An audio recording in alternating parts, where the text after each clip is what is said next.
आपलं महाराष्ट्र हे देशाचं आर्थिक इंजिन आहे हे आपण सर्व जाणतोच। पण सध्या महाराष्ट्राचा विकास केवळ मुंबई पुण्यापुरता मर्यादित न राहता राज्याच्या कानाकोपऱ्यापर्यंत पोहोचला आहे। नवीन महामार्ग, आंतरराष्ट्रीय विमानतळ आणि मोठमोठ्या औद्योगिक प्रकल्पामुळे काही जिल्हे आता विकासाच्या बाबतीत अनपेक्षित झेप घेत आहे।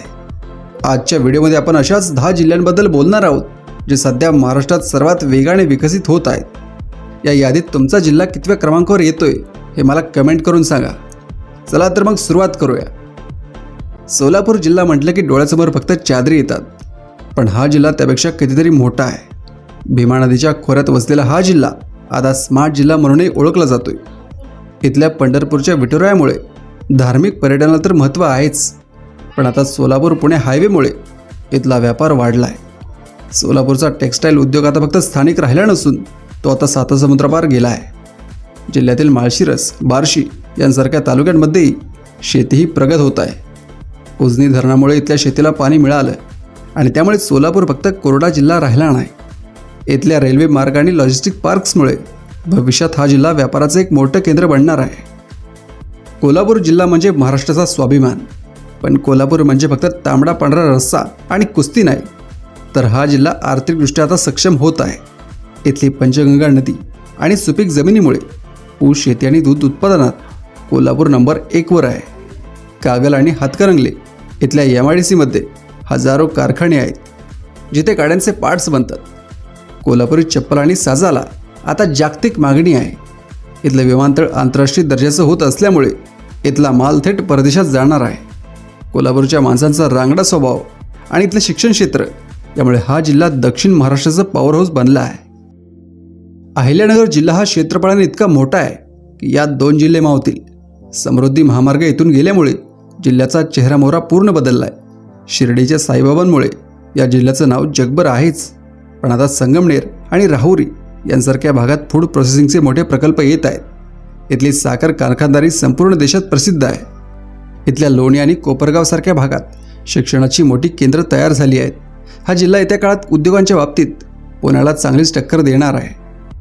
मुंबईच्या शेजारी असलेला पालघर जिल्हा सध्या विकासाच्या लाटेवर आहे। वाढवण बंदरामुळे पालघरचं नाव जगाच्या नकाशावर येणार आहे। हे बंदर पूर्ण झालं की लाखो नोकऱ्या उपलब्ध होतील। बुलेट ट्रेनचं स्टेशन आणि डहाणूचा औद्योगिक पट्टा यामुळे हा जिल्हा आता नुसता आदिवासी भाग राहिला नाही।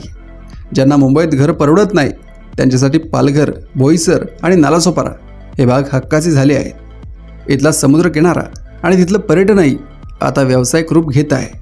वाढतं शहरीकरण आणि पायाभूत सुविधांमुळे पालघर हा महाराष्ट्रातील सर्वात वेगाने विकसित होणारा जिल्हा ठरत आहे। नागपूर जिल्हा आता फक्त संत्र्यांसाठी नाही तर मिहान प्रकल्पामुळे IT कंपन्यांसाठी ओळखला जातोय।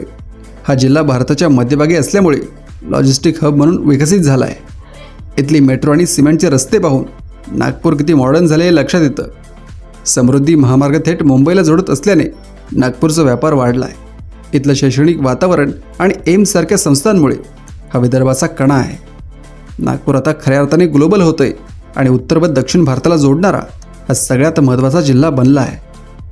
छत्रपती संभाजीनगर हे आता फक्त पर्यटनाची राजधानी राहिले नाही, ऑरिक सिटीमुळे या जिल्ह्याचा कायापालट झाला आहे।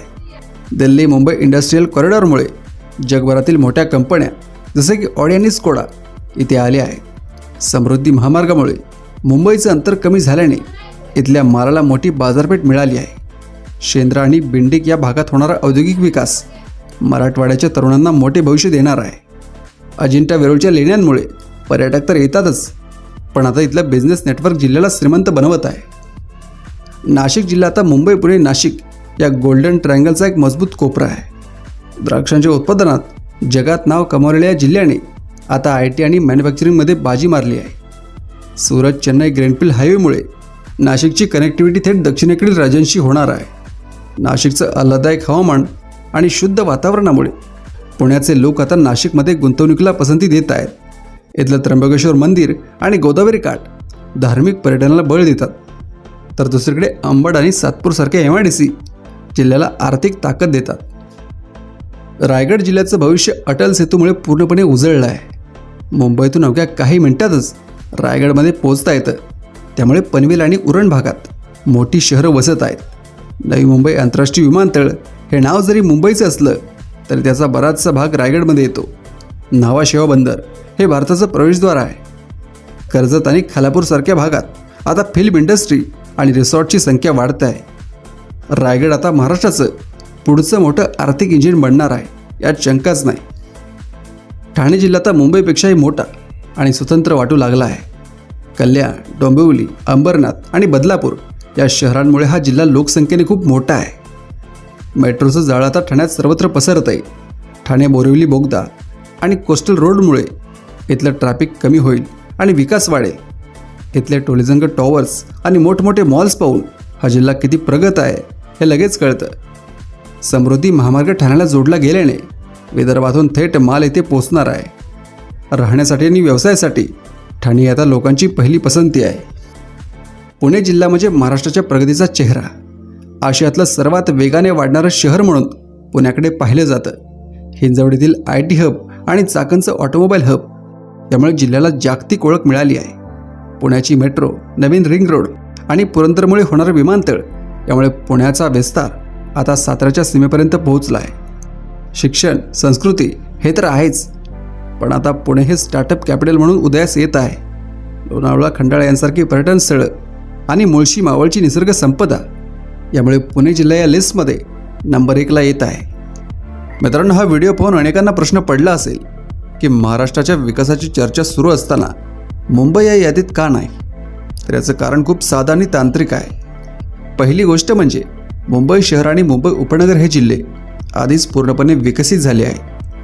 विकास तिथे होतो जिथे मोकळी जमीन उपलब्ध असते. मुंबईत आता नवीन उद्योग किंवा मोठे कारखाने उभे करायला जागा शिल्लक नाही. तिथे जे काही सुरू आहे ते म्हणजे जुन्या गोष्टींचं नूतनीकरण किंवा आहे त्या पायाभूत सुविधांचा विस्तार. दुसरी महत्त्वाची गोष्ट म्हणजे सॅच्युरेशन पॉईंट. मुंबई आता एका अशा टप्प्यावर पोचली आहे जिथे लोकसंख्या आणि गर्दीचा ताण प्रचंड वाढला आहे. त्यामुळे आता सरकार आणि मोठे उद्योगपती आपला मोर्चा मुंबईकडून इतर जिल्ह्यांकडे वळवत आहेत. जेव्हा आपण वेगाने विकसित होणारे म्हणतो तेव्हा आपण अशा जागा बघतो जिथे ग्रोथ रेट जास्त आहे. आज रायगड, ठाणे किंवा पालघर वेगाने वाढत आहेत कारण तिथे नवीन विमानतळं, नवीन पोर्ट्स आणि नवीन शहरे वसवली जात आहेत. मुंबई हे आधीपासूनच जागतिक केंद्र आहे, पण आता विकासाची खरी लाट ही मुंबईच्या बाहेर असलेल्या जिल्ह्यांमध्ये पाहायला मिळते. म्हणूनच मुंबई या शर्यतीत नसून ते आता इतर जिल्ह्यांना मार्ग दाखवण्याचं काम करते असं म्हणणं जास्त योग्य ठरेल. तर मित्रांनो, हे होते महाराष्ट्रातले ते 10 जिल्हे जे सध्या विकासाच्या शिखरावर आहेत. तुमचा जिल्हा या यादीत कोणता आहे किंवा तुम्हाला काय वाटतं? या यादीमध्ये अजून कोणता जिल्हा असायला हवा मला कमेंटमध्ये नक्की सांगा.